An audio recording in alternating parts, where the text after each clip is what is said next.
Bonsoir. Moi, je veux revenir sur le problème de l'eau.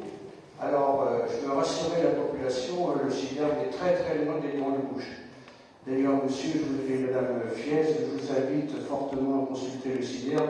Je vais le faire vous-même, ils vont vous envoyer les derniers comptes et vous allez voir qu'ils ne sont pas du tout dans l'eau bouche. Alors, après, pour le prix de l'eau, on peut toujours discuter sur le prix de l'eau, ça c'est toujours.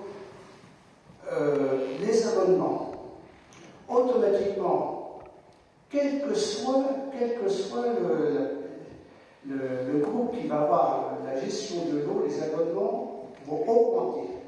Pourquoi? Parce qu'aujourd'hui, la population consomme moins d'eau.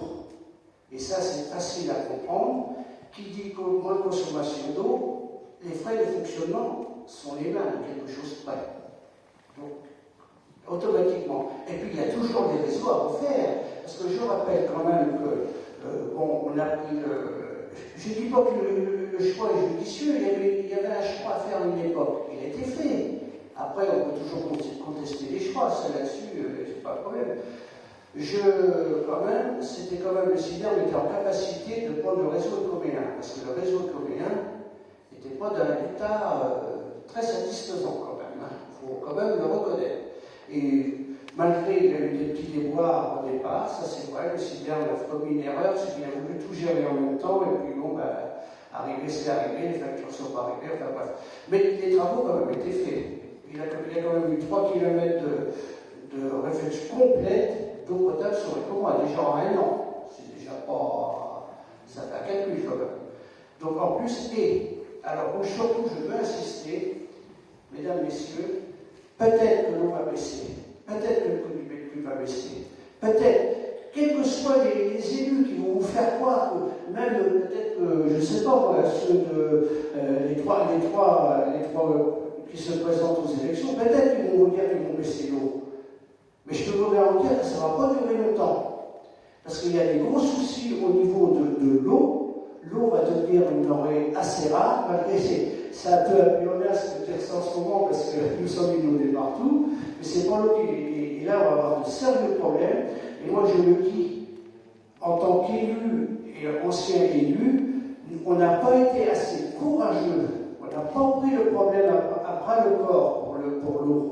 Et j'espère que les futurs élus seront plus courageux.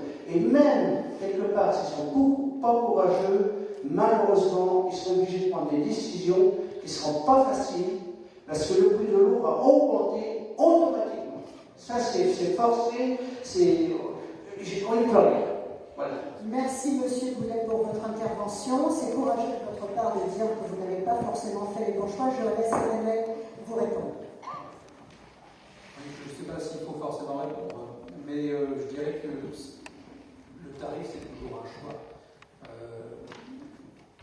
On peut aujourd'hui, sur un service d'eau ou d'assainissement, qui sont des services qui ont des budgets indépendants, et donc il n'y a pas de perméabilité entre les budgets, on peut, sur ce type d'équipement, quand il y a un coup de collier à faire, parce qu'il faut rattraper le retard, parce qu'on a besoin de mettre aux normes, parce qu'on est mis au pied du mur, parce que sinon ce sont des véhicules qui fuitent dans les sous-sols, eh bien on peut emprunter dans un endroit où ça n'est pas cher.